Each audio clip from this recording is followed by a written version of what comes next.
రైతు భరోసా కింద 10,000 కోట్లు ఇచ్చాం, రైతు బీమా కింద 3,000 కోట్లు ఇచ్చాం, ఇంకా ఇవ్వాల్సినటువంటి అవసరం ఉంది. అందుకని ఇంకా పథకాలు కొత్తయండి, పాత పథకాలు కొనసాగిస్తున్నాం. ఎప్పుడు కూడా భారతదేశంలో మన్మోహన్ సింగ్ గారు ఉన్నప్పుడు మాత్రమే దేశం మొత్తం రుణమాఫీ జరిగింది 70,000 కోట్లు దేశం మొత్తానికి. ఇప్పుడు ఒక తెలంగాణలోనే 21,000 కోట్లు మొదటి సంవత్సరంలో. ఏ రాష్ట్రం కూడా అంత ధైర్యం చేయలేదు. 2 లక్షల వరకు ఇస్తానని చెప్పాడు, అంతవరకు ఇచ్చాడు. మాకు వచ్చిన పేర్లన్నీ కూడా సమతూకం చేశాం. పైన ఉన్నట్టు వాటికి 2 లక్షల వరకు ముఖ్యమంత్రి గారు మాట నిలుపుకున్నారు.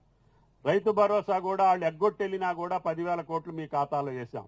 రైతు బీమా కంటిన్యూ చేస్తున్నాం. ఇంకా ఇందాక చెప్పినటువంటి డ్రిప్ కానీ, మెకనైజేషన్ కానీ, సబ్సిడీలు కానీ, విత్తనాలు కానీ, మీరు పండించిన ప్రతి పంటని కూడా గిట్టుబాటు ధరకు కొని సంవత్సరానికి 10,000 కోట్లు నష్టం వస్తున్న గవర్నమెంట్కి రైతును నిలబెట్టాలని చెప్పి ముందుకెళ్తున్నటువంటి ముఖ్యమంత్రి రేవంత్ రెడ్డి గారు. అందుకని నేను నిన్న ఉదయం కూడా చెప్పొచ్చా, అన్న మృగశిర కార్తె వచ్చింది, ఇవాళ ఇది పౌర్ణమి, ఏరువాక పౌర్ణమి.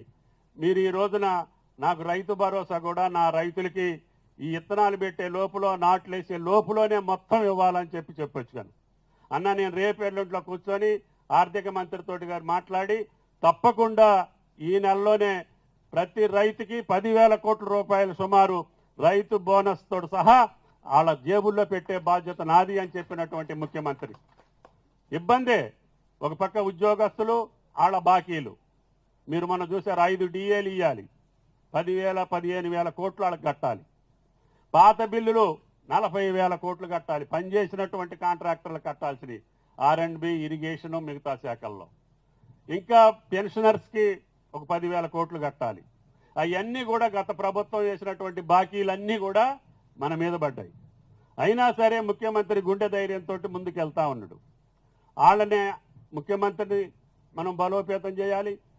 భారతదేశంలో కాంగ్రెస్ పార్టీ మళ్ళీ రావాలి అని అంటే మన రాష్ట్ర పరిపాలన కానీ, అదేవిధంగా పథకాలు కానీ దేశానికి ఆదర్శంగా ఉండాలి. అందుకని ఇప్పుడు ఏ రాష్ట్రంలో చూసినా మాకు తెలంగాణ మోడల్ కావాలని అడిగే పరిస్థితి వచ్చింది మోడీ గారిని. అందుకని ఆ రాష్ట్ర ప్రజల యొక్క ఒత్తిడికి కులగణన మొదలుపెట్టాడు, ఎస్సీ కేటగరైజేషన్ మొదలుపెట్టారు. అందుకనే రాహుల్ గాంధీ గారు ఇచ్చినటువంటి ఆలోచన ప్రకారంగానే రేవంత్ రెడ్డి గారు ముందుకెళ్తున్నారు. కొన్ని కష్టాలున్నా కూడా వెనకడుగేసే ప్రశ్నే లేదు. మీరు ఇందాక చాలామంది దేవ్ సింగ్ లాంటి వాళ్ళు చెప్పారు, మన పథకాలని మీరు ఏ ఊరు కావూరు, ఇందాక పూర్ణాల గ్రామం వెళ్ళినప్పుడు ఎంతమందికి రుణమాఫీ జరిగింది పేర్లతో సహా చదివాడు. ఎంతమందికి కళ్యాణ లక్ష్మి ఇచ్చాం, ఎంతమందికి తెల్ల కార్డులు ఇచ్చాం, ఎంతమందికి ఇళ్ళు ఇచ్చాం, ఆ ఊళ్ళో జరిగిన ప్రతి కార్యక్రమాన్ని కూడా పూర్ణ నోట్ చేసి పెట్టుకొని ఆ పేర్లతో సహా చదివారు.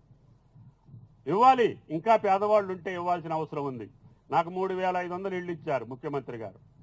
మీకు చెప్పాను, నిరుపేద ఇవ్వండి, గుడిసెలు ఉన్నోడికి ఇవ్వండి, ముందు గుడిసెలు ఉన్నోళ్ళని పట్టుకొని రండి అని సమన్వయ కమిటీకి చెప్పాను. మీ గ్రామాలకు వచ్చినప్పుడు మీకు కూడా చెప్పాను, ఇద్దాం. మళ్ళీ కొద్ది రేకులు ఉన్నోళ్ళకో వాళ్ళకో ఆసరా ఉన్నోళ్ళకి నెక్స్ట్ సీజన్లో ఇచ్చుకుందాం. కాబట్టి ఖమ్మం నియోజకవర్గంలో